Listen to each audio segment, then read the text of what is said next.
for me during this meeting? Yeah, I can. Okay, thanks, Beth. I get the note that we are live. Yes. Yep, I see us on YouTube. All right. Thank you, everybody, for joining us. I would like to call the Administrative Subcommittee meeting to order at 7:02 p.m. To get the meeting started, I'd like to just read our open meeting notes. So this open meeting of the Administrative Subcommittee of the Library Trustees is being conducted remotely, consistent with Chapter 2, the Acts of 2023, relative to extending certain COVID-19 measures adopted during the state of emergency. All members of the committee are allowed and encouraged to participate remotely. The order allows the committee to meet entirely remotely so long as reasonable public access is afforded so that the public can follow along with the deliberations of the meeting. The public is encouraged to follow along using the posted agenda unless the chair notes otherwise. Members of the public who wish to view the live stream of the meeting may do so by going to Northborough Media Connection on YouTube via the link listed on the agenda. Ensuring public access does not ensure public participation unless such participation is required by law. This meeting will not feature public comment. So to make sure that we can hear everybody, short roll call, Pat Fonts, Pat Bond's here. Beth Samas. Beth Sam is here. Perfect. And welcoming you as well, Director Jen Bruno. I've heard you speak, so I know I can get your microphone. Here. Yes, Thank sorry. you. No, we're great. We're great. Did Jen, you happen to send out a copy of the minutes from the March 20 meeting? I didn't see them with the other attachments. That is why I was distracted. I apologize. I was trying No to worries. see if I had them. Okay, it was March. I probably have a copy. I can send those over to you and we can address that in our Yeah, next meeting. let's pass that over for now. Okay. I could not find them on my computer, and I think I meant to email and ask. I couldn't remember who took notes. Okay. I think If it it was was me. It's usually me, um, which is why thank you, Beth. Pass that along to someone else so I can maybe be a little better at keeping us to the agenda and keeping the conversation moving. Beth, appreciate you picking that up. So Jen, I will look for the March 20 minutes and I'll send them off to you and we'll address them at our next meeting. yeah, that's fine. Perfect. Great. So we can move directly into new business. Jen, appreciate you giving us a heads up on what changes to look for all of these. I agree that we should look at them in the order that you sent, so we can get through the easier ones first. So I'm going to let you take it away. You can see my screen, I hope. I can now. Okay. Well, I now can we see can see myself. ourselves. Good. Yay. There it is. We'll Not get happy about monitors. that. We got it. Just endless loop of ourselves. Okay. The first one that we had, this was let me just shuffle a couple things around. I apologize here. This was the first one that was the public use of the internet and library computers. So I don't know if you remember this from our last trustees meeting. We had added something called Cloud9 to our computers, which is a reservation system that allowed us to automatically restart the computers in between sessions instead of having staff try to like figure out when people were done and going manually restart them. It also keeps better statistics and some other things, but a couple of things did change when they installed that software. So we had to make a couple of updates to the policy just so that the language agrees with the current practice of the software. So that language is here in red. The computer software will not allow cardholders over the age of 18 to log into the teen computers. A library card or guest pass is required to use the computers. Guest passes are available at the adult services desk. That is replacing the language that used to say a library card is not required for use. Technically, a library card is still not required for use, but this is more accurate language. And nothing really in the teen room has changed. They are still for teens in grades 6 to 12, but the computer software in order to institute that grade 12 upper limit and prevent adults from being able to log in, it had to pick an age, and 18 was that upper limit age. So we're just adding that line in so that it agrees with the software. And if you looked at this earlier, there was a lot of back and forth of like, how do we make the language agree without actually changing? Like, because there are occasional times where somebody in grade 12 might be 19, or somebody out of high school might actually be under the age of 18.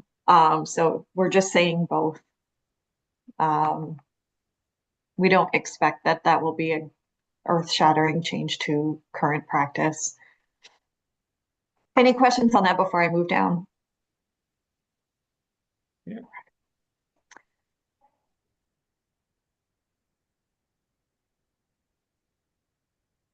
I'm just curious, Jen, is that based on like the age associated with their account? Or is that something they have Yep. to? Oh. Yep, so the software automatically reads the age associated with the library card. And so if the card is reading that it belongs to somebody over the age of 18, it will just say you're not allowed to use this computer. What we decided was that in the rare instance where somebody is in grade 12, if they don't want to use the adult computer, like if they're doing a group project and it makes more sense for them to log in with their friends, they could just use a guest pass because we can issue those for the team, the team room. Let's see. That was my question. The guest passes, excuse me, are issued based on which computer they're going to be using? Yes. Okay.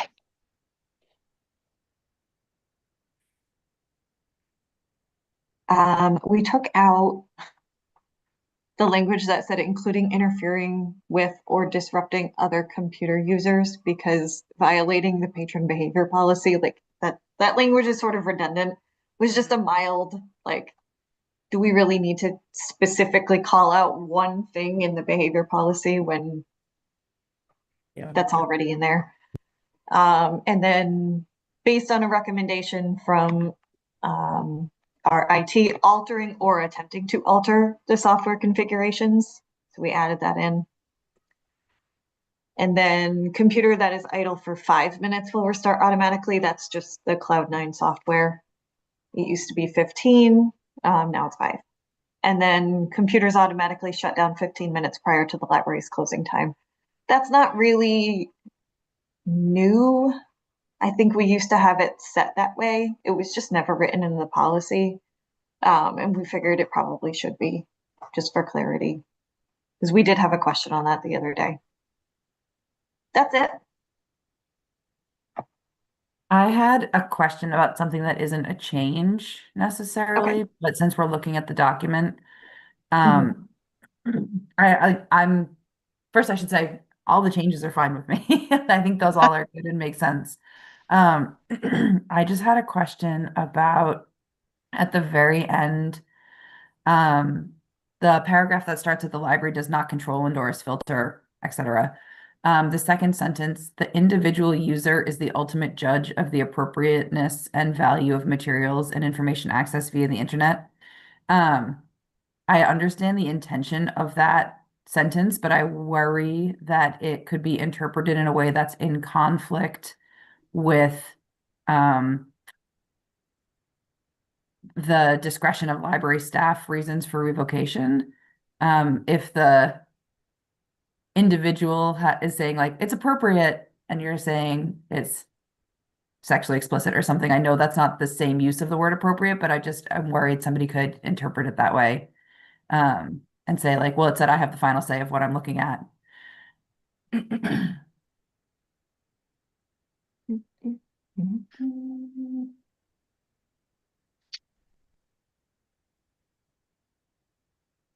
That's what I would do.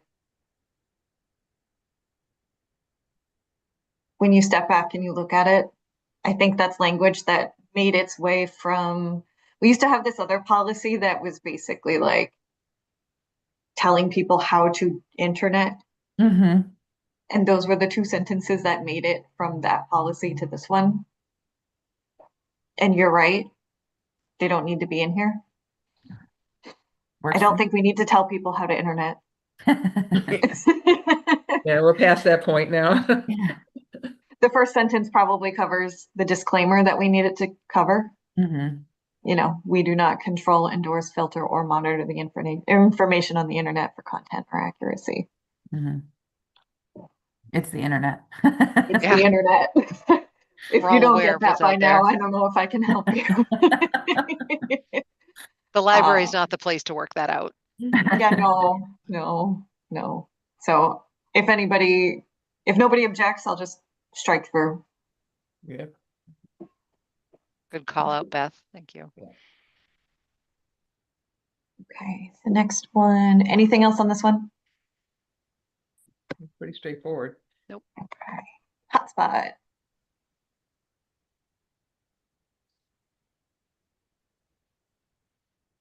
Okay, staff took a look at other hotspot policies in the area, Mhm.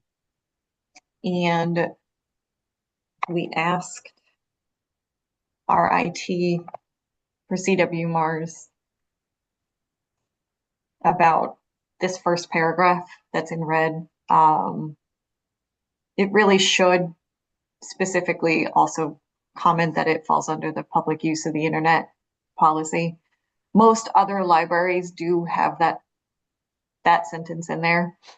And that we're not responsible for any actions that anybody takes while they're using the hotspot, using the hotspot to access any online content deemed to be illegal or obscene will result, I mean, it's pretty clear, right?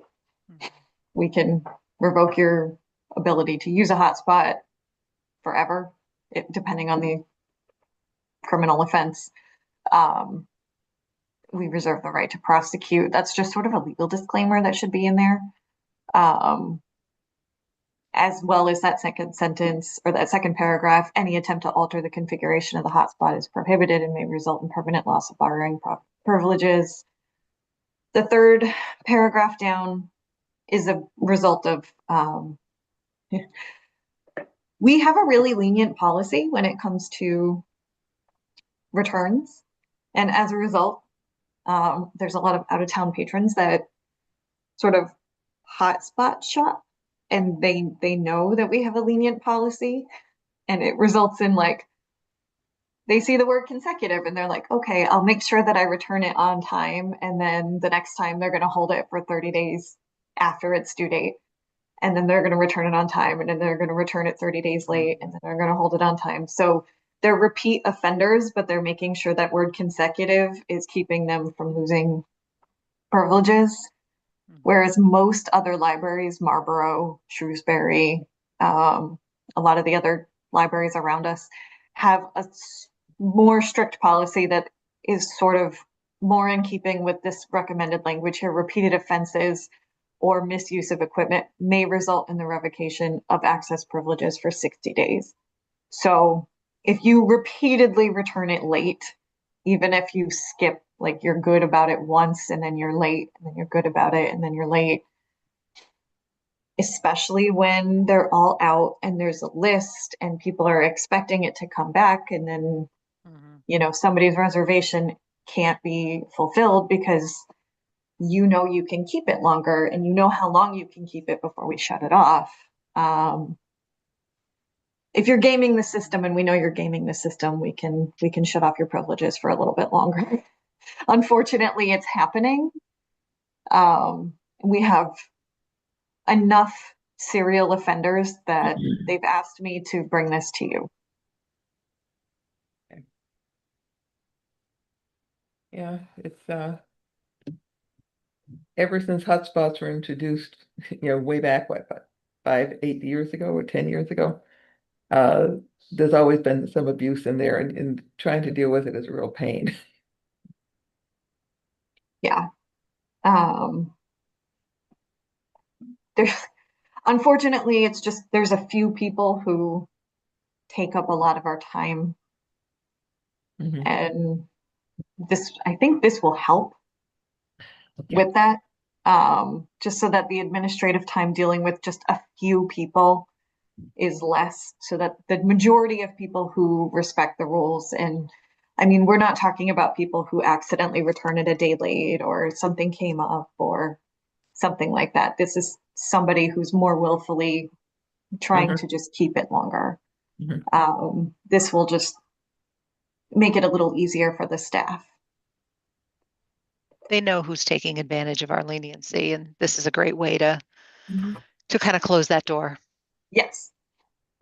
Yes, especially because it'll bring it more in line with, and like they'll tell the staff, well, I can't use such and such a town right now because their policy is more strict than yours. So like they're basically telling us like They're basically self-identifying. Yeah, we're gaming you because other people have, caught on to us. So is there any questions with this one? Okay. I mean, does anyone have an appetite for making that revocation even stronger? Like, do you think, Jen, that there would be a case that somebody would be permanently barred from borrowing a hotspot? And if so, should that option be in here? The only time that I would think we would want to permanently revoke somebody's privileges would be if they are doing something illegal or attempting to do something Okay. illegal. So And that's those covered two in that previous, first paragraph. yeah. Okay. Okay. Otherwise, I mean, we don't permanently bar anybody for repeated late books or, any other materials. So I want to try to stay in keeping with that as much as possible. Okay. And what the nuclear option is, of course, you can just shut it off. Right, and we do. I think if it's not returned on its due date, it says its data service will be turned off. Usually we'll give it a day or two and we'll try to contact the person first and make sure that there's not like it takes a little bit of work to turn it on and off. So we try not to turn the service off if they're like returning it in the morning or something like that. So, but we definitely have done that before. It happens, unfortunately, more regularly than we would like. Okay. So anything else on this one? Yeah. Great. On to child safety, Jen. Child safety. Okay, this was another one brought to me by staff, specifically the children's staff. They would like to specifically, this one refers to, there's a book and movie club that they want to, it's they're going to watch a movie with grades 3 to 5. They don't want the caregivers to necessarily feel like they have to stay in the library the entire time because it's about a 2 to 3 hour program. There's 2 staff members or a staff member and a co-read volunteer that's over the age of 18 in the room at all times. So there's always somebody, if one has to step out of the room for some reason, there's always somebody supervising the children. They have a specific sort of procedure in mind. So when parents sign up, they understand that they have to be somebody has to be nearby. So if the kids have to step out of the room, like they're just not feeling it that day, or, sometimes the kids think they're ready for it, but at grade 3, it's kind of like, maybe they're not. Or the kid starts to not feel well, or they're maybe not having a great behavioral day or something like that. They have to be nearby so they can come and get their kid. They understand that as soon as there's an end time for the program. You're at the room when the program ends. The kids are not then given sort of free reign to roam the library. It's only for the room. They're given the expectations. They're held to those expectations. This is in keeping with my daughter's in 3rd grade. She goes to art club at there's a place in the next town over. We drop her off, we pick her up. There's a sign in, there's a sign out. We have to have a phone on us. So it's in keeping with other types of activities that kids this age would do. If they can't have two adults in the room, they would cancel the program or ask a parent to stay. Okay. So that's that policy. Is there any questions with that one? That sounds very reasonable. The only thing that jumped out at me, and I don't think that there's a way to solve it, is that the policy kind of bounces back and forth between dividing children by age and then dividing children by grade. It feels like that's intentional for the purpose of the program. I'm not advocating for a change, but it is, age 9, age 14, and then it's grades Right. 3 to 5, and then we're back to age 10 and up. Like they're just recognizing that there is a little bit of a jump between how we're categorizing children and just that's it. Really just a call out. I'm not asking for a change. I don't even know why I bothered to say it, but thank you for giving me the floor. Yeah, we went back and forth between, is it ages 7 to 10? Is it ages 8 to 10? And it's Yeah. really that grade 3 that's like, because by grade 5, I think most of them are 10. Yep. Um, But there's that birth date thing based on when they started, and you could have a third grader who's just hasn't had a birthday yet. And are Yep. they going to miss a program with their friends because their birthday's in 2 weeks? Yeah. Right. And we said, well, if we say 8, and yeah, like you said, someone's 7 for Someone's another going to miss week. it. Right. Yeah. Okay. So we left it that way, knowing that it was not consistent with the rest of the language. But for all the other programs and all the other designations, an age designation does make sense. So, Yep. And if that's how the program is advertised, it makes sense mm, to be consistent with the advertisement. Yep. And that is how they advertise Yeah. with that program, or would advertise with that program. great. And that language, special drop-off program with the grade. So Thank you. I'm used to Anything else? having, at work, I have dual screens, so I'm like going back and forth between my cell phone so that I can figure out what order we're in. No, we're good. I can help you out. Next one is library program policy. Okay. That's this one. I actually opened them in the order that you had them listed in the agenda. We changed one line of text per staff request. Yep. We realized how wishy-washy it sounded. And then they were like, predictably, right? The library reserves the right to automatically waitlist. It did not in any way, shape, or form curtail the behavior that we were hoping to curtail. And it left staff with a lot of sort of wiggly areas where they're like, well, do I make do I waitlist this person? Do I not waitlist this person? They had to make a lot of judgment calls, and it really didn't help. Okay. So Rachel, our children's librarian, went through and looked at a lot of different children's policies, because that's specifically, we have this with adult programs, with no-shows, with craft programs. Sometimes there's a bit of a cost associated. So when they don't show up, sometimes we've wasted quite a bit of money, but most of it is with children's programs. So she went through, and this is the language that most other libraries are using if they have a policy. So that's the suggestion that they came up with.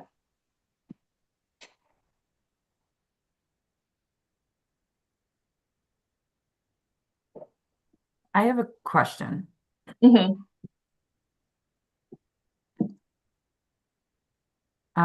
If you don't register for the program, you can't attend the program.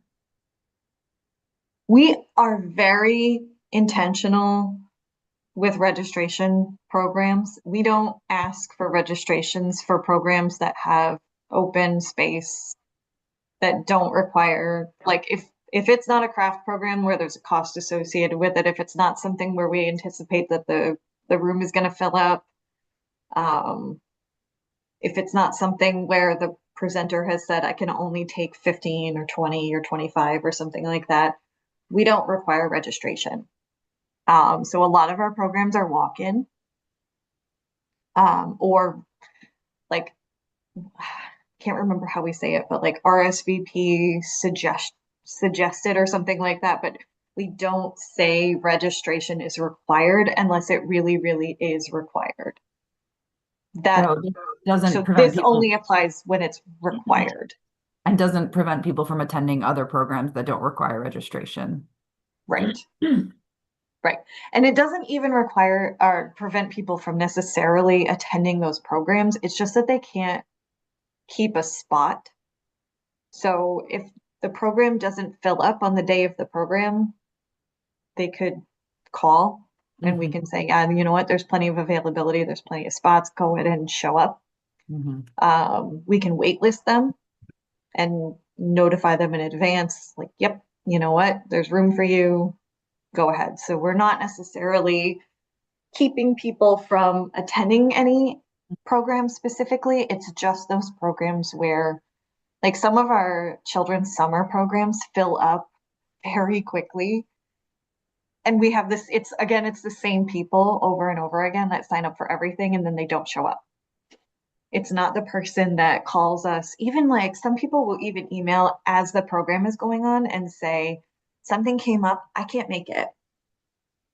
Or they'll email an hour or two after the program ended and say, I'm really sorry I missed it.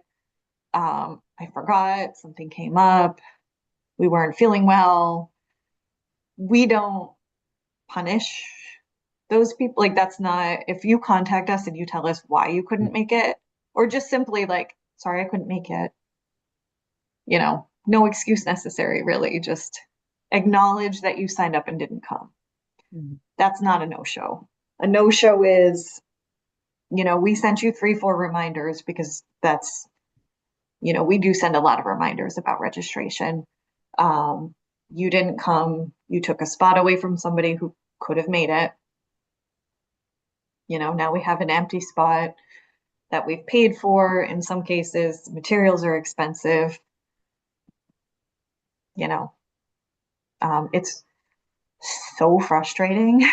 I think I want to say it was our teen librarian said she had a program where 20 kids had signed up and only 7 actually showed up. So she had planned, supplies for 20 kids. 13 of them no showed, and they habitually do this, and we try to make it so that like we're not gonna, we don't require registration for everything. So this is just like, we need to know how many, XYZ to buy. And then you end up with all these extra things and you've spent all this money, and you're just sort of out the cost. So that's what we're trying to prevent. And they're as forgiving as possible about that. I think even like as much as 2 days later, if somebody said, oh my God, I forgot, they'd be like, yep, you know what, you're fine.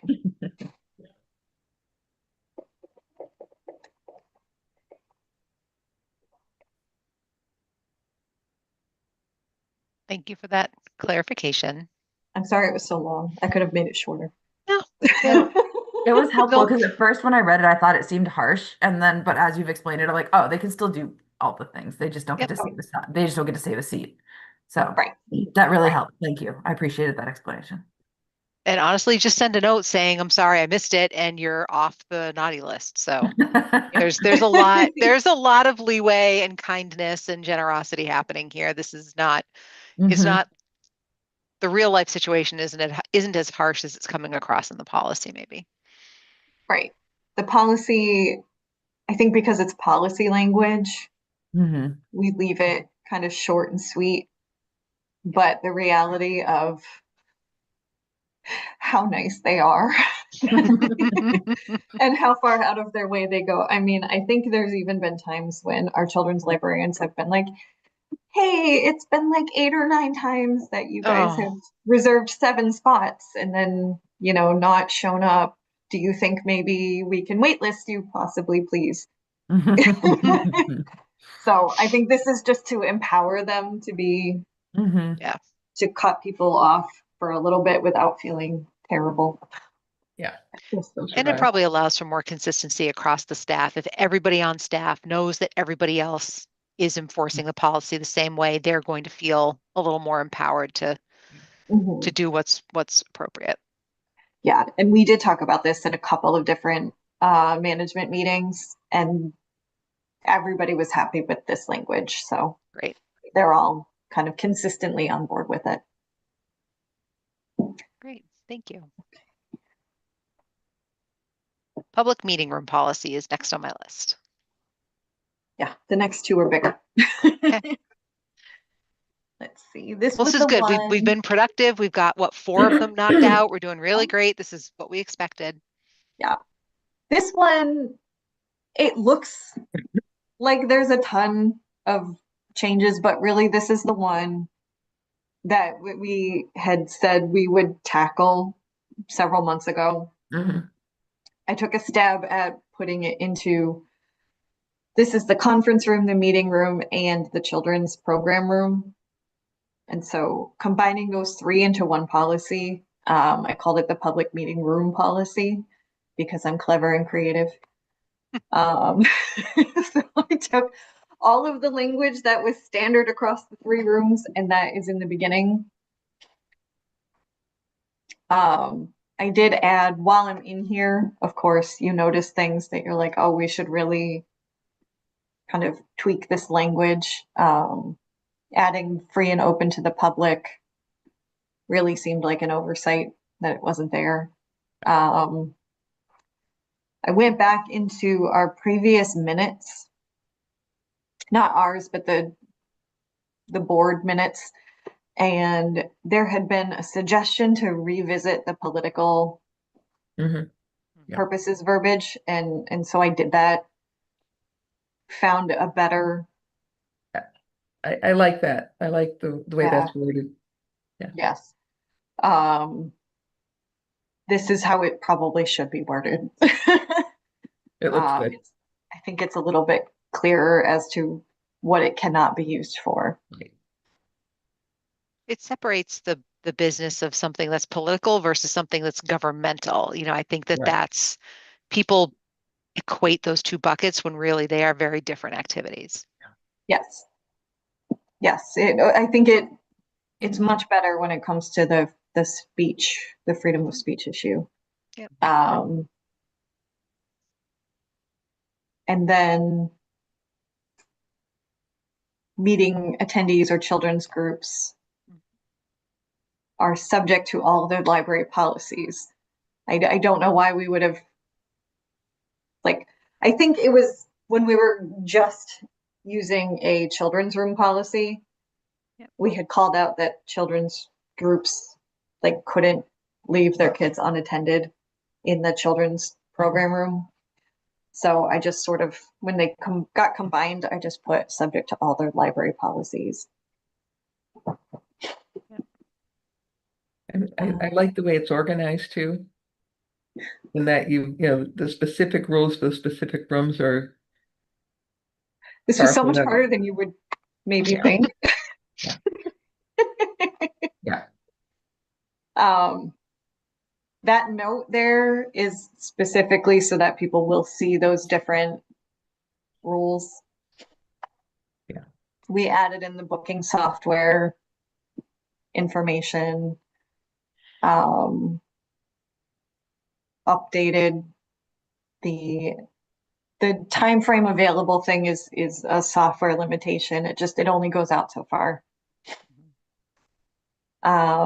Smoking and alcoholic beverages was just updated because it didn't cover everything.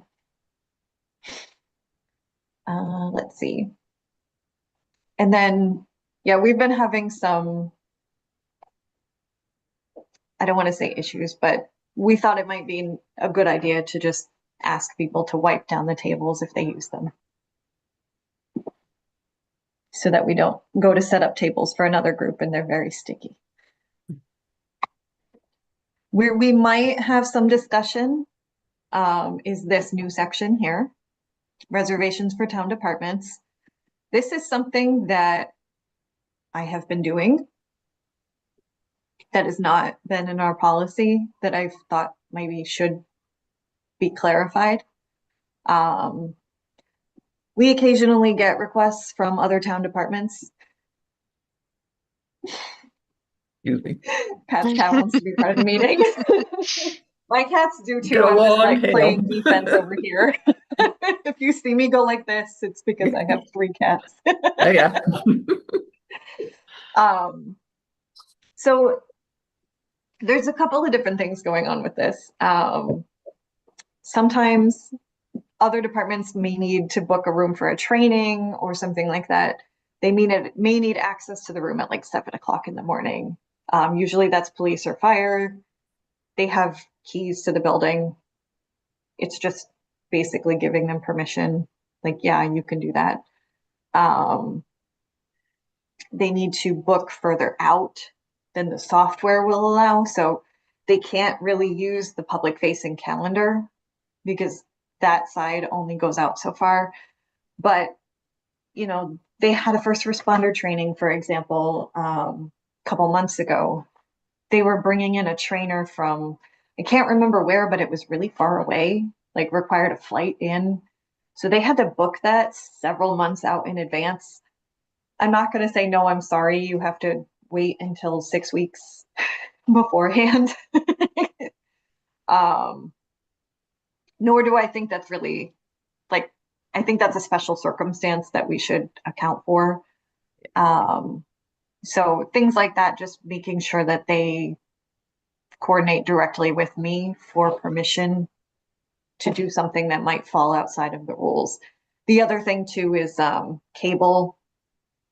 Part of the reason that the AV equipment in the meeting room exists is so that cable can occasionally film things. If they need to do a board or committee meeting or something like that in there.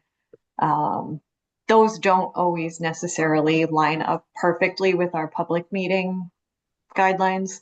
So I think as long as they're communicating with me and I'm balancing the needs of the public, the needs of the library, and the needs of the town under this set of rules, then I think it should be fine. And so this just says, like, this is what you're still responsible for, and these are the things that you might need permission, or that I might be able to grant you permission to do. So reserving a date outside the booking software parameters. The meetings don't necessarily need to be open to the public. They might be outside of normal hours. I might be able to give you a door key. I've done that for cable. I've done that for, well, police and fire have their own, and I think I've done that for the town administrator as well. So those are the types of things probably make sense. Do we feel any kind of way about that? I think that's well thought out. I think it's important to have this section in here in general. I am apprehensive about the bullet points, more specifically in the second part. I think I might just say town departments must still adhere to the general facility rules, like as stated above, as stated in this policy, like, or just end it there, rather than giving like including, because it's more limited and redundant. And I don't want them to think they're exempt from the ones not listed.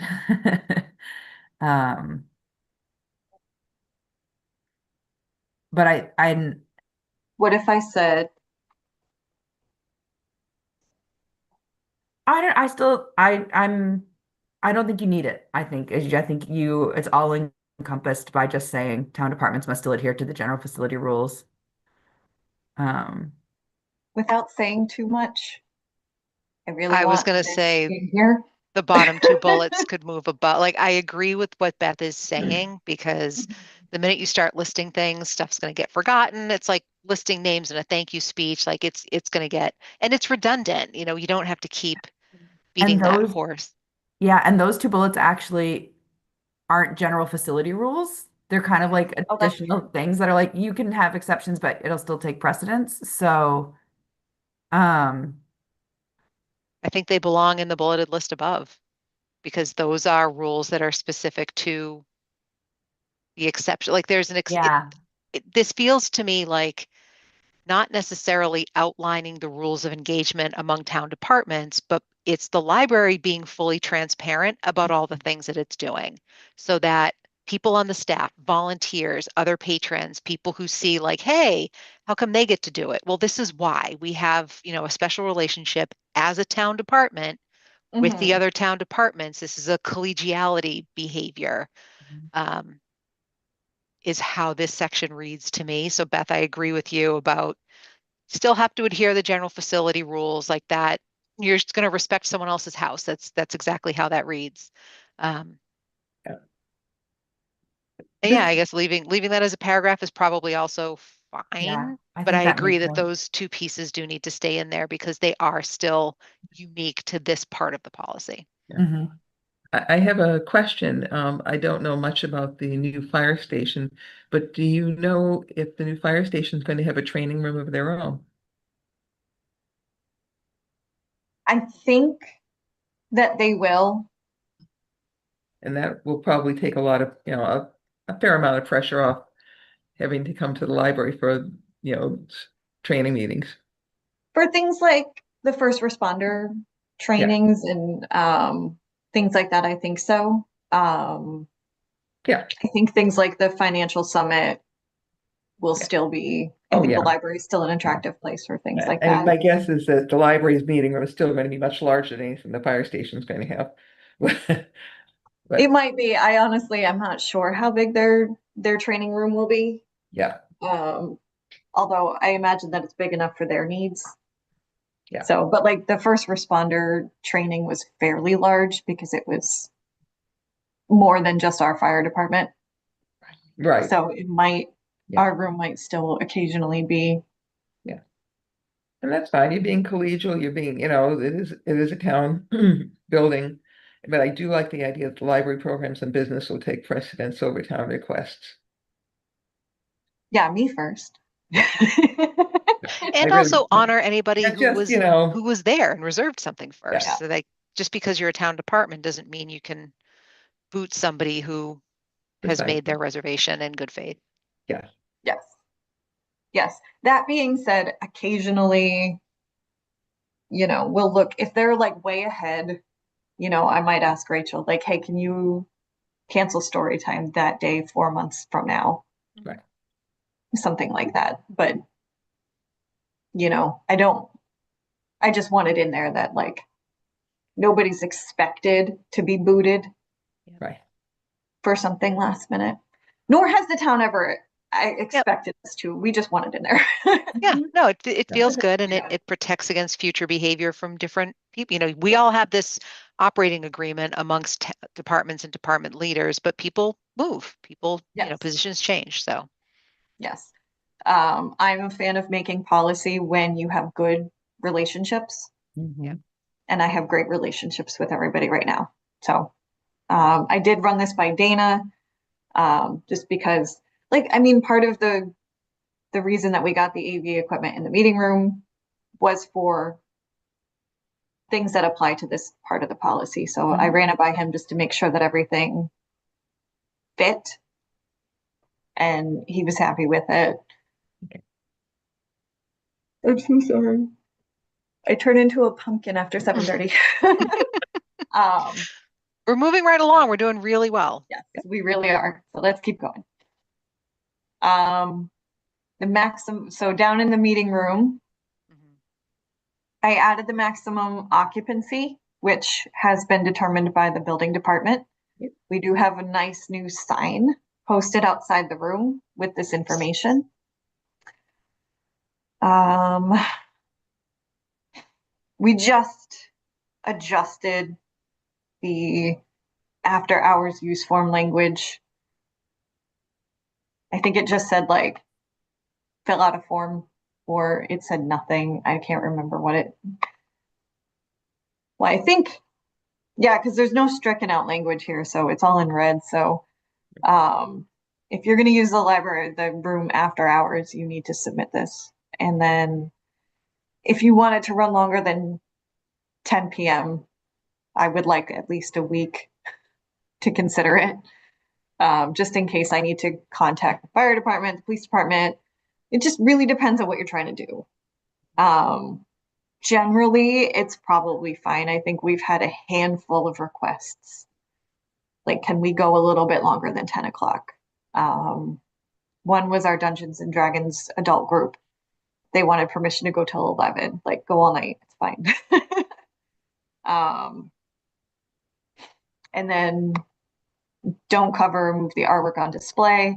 Again, good relationships. We've never had that happen, but it came up like, oh, we should probably say something in there like, don't take somebody else's stuff down.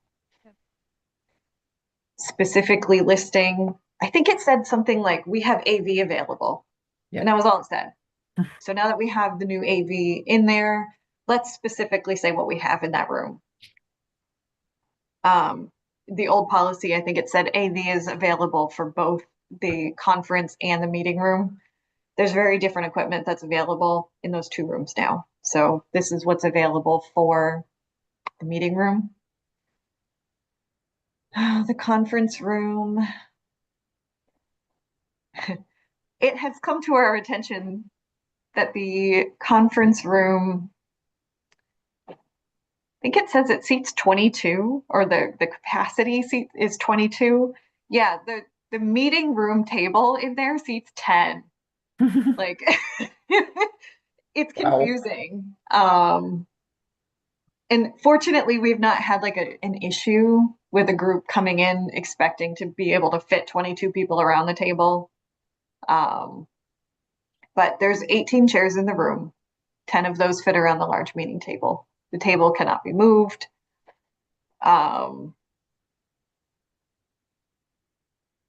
Same request to allow a meeting to run longer than 10. That's the same language for that one. We added what the equipment is for this room.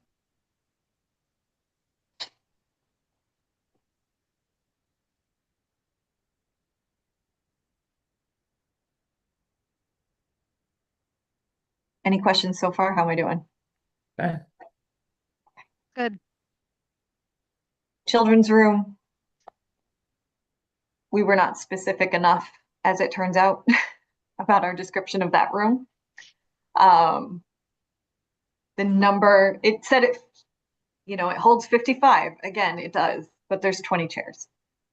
And we ran into a little bit of an issue with the types of activities that people, because again, you can book online now. They say, oh, you can fit 55 kids in there. Let's do a dance class. Mhm. Well, there's a pillar in the middle of the room. It's brick. There's Kids tables move that you quickly. can't get rid of. There's two different flooring types. Mhm. There's a dramatic play area. Like, yeah, technically the fire capacity of the room is 55. That just means that 55 people can get safely out of the room if there's an emergency. That doesn't mean that a 55 person meeting is a good idea for that room. So we've updated the language so that when people are going to book online, they have a better idea of what they could actually do in that room. So there's no surprises.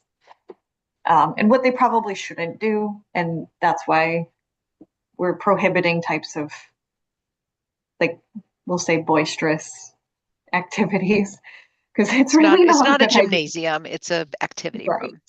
Right. The meeting room, you could do a dance class. It's big, it's flat, it's one surface. Yeah. There's no brick pillar. But Um, children's room just isn't designed for that. it's not. And it's No. we understand completely where people are coming from. It's not their Mhm. fault. It says children's program room. It was a children's program. It just that was our fault. So how'd I do? This looks good. Oh my God. Are we gonna get through all 6? Yep, I we're gonna think do it. so. You got Well, this. Come on, exhibits policy. That one's pretty easy. exhibits policy. Okay, I just this had one, I just had one question, see down yep. below. Everything, the items that were up for display, the exhibitor acknowledges the items will be shown in unprotected public space. That's not the one, I'm sorry. Uh, where did I go? Yep. Anyway, it had, So there was a part where things had to be displayed on the wall, yes. which precludes now sculpture Yep. or pottery. Yes. Okay, And always has. okay. I think, yeah, it's always been, I mean, we have hooks. So, and because we have story time in there, we've never really had sculptures or pottery or anything, and probably nobody would really want to trust their beautiful sculptures or pottery in that room. The reason that we added freestanding artworks or floor easels is we've had a couple of people, like, they'll put an easel up that has Mhm. like a poster board or a glass framed Right. thing about their exhibit, and we thought it might be okay, but then a kid bumped into it and it fell over. I can see the And, wisdom in that. It's just, it's too bad yeah. we couldn't, find some way if someone had, a particularly nice display that we If they have something that's small, we do have that display case when you ah, first walk in, Mhm. sounds, and that's okay, where those types of things generally live. okay. I missed that Um, part. So that's, yeah, that would be perfect. That would, so please strike that. yep. Okay. So I Yeah, will. just say delete. There you go. Okay. So this was one that we had started updating last January. We bumped it to our March meeting. We bumped it from our March meeting, and then we haven't met since. So we added the policy statement that we had been adding to all of our policies. We just updated. I mean, this is basically a complete rewrite of this policy. This used to be something that people would sign off on Mhm. and submit to us. We don't do that with anything else. So we're taking the signature requirement away, and just saying, the views are not endorsed by us. Exhibits are selected sort of in accordance with that are consistent with those principles in our program development policy. This is generally how long they'll be up for. They must hang on the wall using the existing hooks. You can't put other holes in the wall. Yeah. Can't impede the use of the meeting spaces. You have to set it up and remove it yourself. You have to acknowledge that we're not responsible if somebody accidentally damages it. We cannot store it, so you do have to take it down when it's done. We will make reasonable attempts to contact you. If it's been 8 weeks and you don't come and get your stuff, we will consider it abandoned property as long as you're unresponsive. Now, we have had people that have told me there have been extenuating circumstances, and they're like, it's going to be like 3 months before I can get somebody out there to like come and get my stuff. It's like, yeah, that's fine. I'll just, like, we don't generally have room to store items, but policy exceptions get made sometimes. I'm not going to throw somebody's stuff away if they're being responsive. If they're not being responsive and it's been It's 8 weeks and we've made a bunch of reasonable attempts to get a hold of that person, we might find something to do with that artwork. It usually doesn't happen. Usually people want their stuff back. Yeah. Um, we didn't like the sentence that we reserve the right to remove material judged unsuitable. Mhm. So we looked for other language that other libraries used, and the right to final authority for curatorial decisions, including appropriateness of subject matter for the public space, which is still like we're more comfortable with that given the coupling with the next sentence that the Mhm. meeting room exhibits must be intended for an all ages audience. Artwork is yours. Your artistic expression is yours, and we don't want to comment on the appropriateness or anything of your artwork.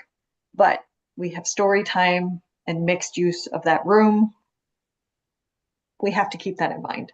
I don't want 100 parents complaining because we have tasteful nudes hanging on the wall.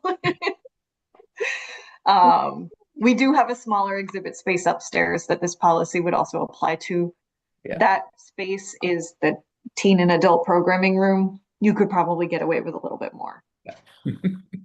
But when we have story time, we want to just be mindful that, everybody comes through that.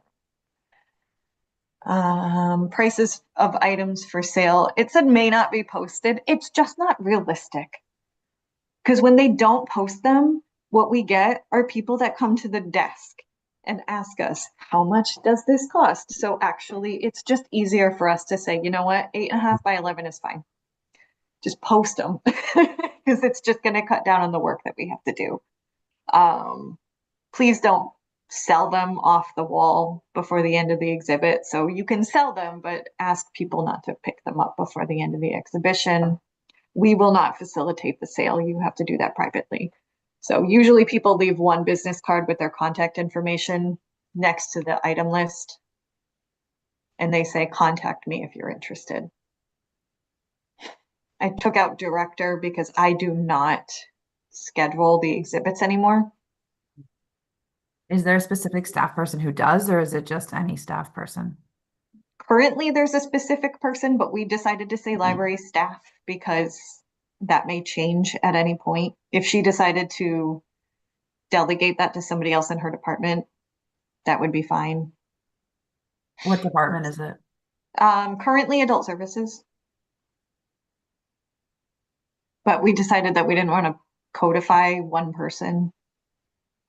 You don't want to paint yourself into a corner. Right. You have to change the policy. Right, exactly. Yeah. You guys don't want to have a meeting just to change one line. No. And if all the reservations are being funneled through an individual, like it's not an issue. My thing is like, are they going up to the desk and being like, hey, can you waive this for me? But if everything is going through, it doesn't matter who it is, as long as it's a Right? Yep. Yeah. Yeah. And really, this is just the policy. We don't have to publicly codify the library procedure. That's Right. Mhm.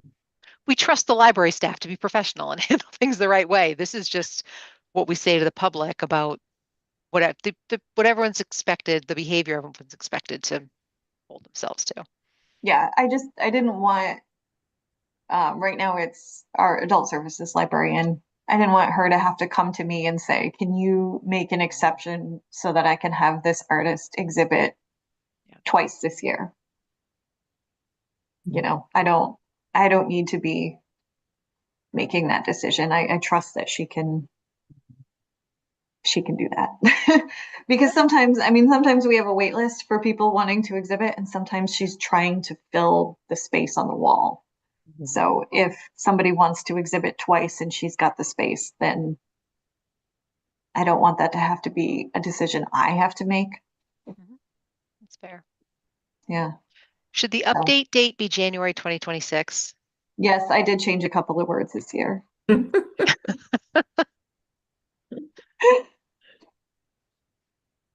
Also, because Pat typed in here and we had to delete it. So technically, this was updated tonight. Technically.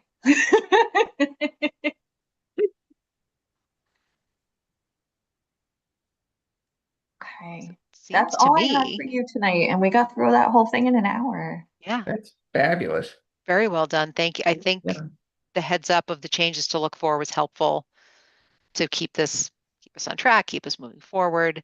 Is there anything else from you, Jen, or the other members of the committee that needs to be discussed tonight? Nope. I can give you, we're working on updates to our volunteer policy and our bulletin board policy. Okay. Okay. And how soon do you think we will need to meet to address those? March. Great. I'm gonna say not February. Okay. Good. Nope. Give us a little time to get Yeah. this together. Yep. There would be no reason to meet in February unless the full board has more complicated discussion around any of these policies. Mhm. That makes sense. Great. Jen, thank you. And of course, the team for all the work that has gone into updating these policies. I feel like we've moved in a great direction. We've been able to kind of collapse multiple policies into one. We've got, Yeah. consistency where it makes sense and separation where it makes sense. Yeah, and I'm glad that we're able to move all these forward. So if there is no more business to come before the board, I am happy to adjourn us at 8:03 p.m. Thanks, everybody. Thanks. Have a great night. See you at the next meeting. Take care. Bye-bye.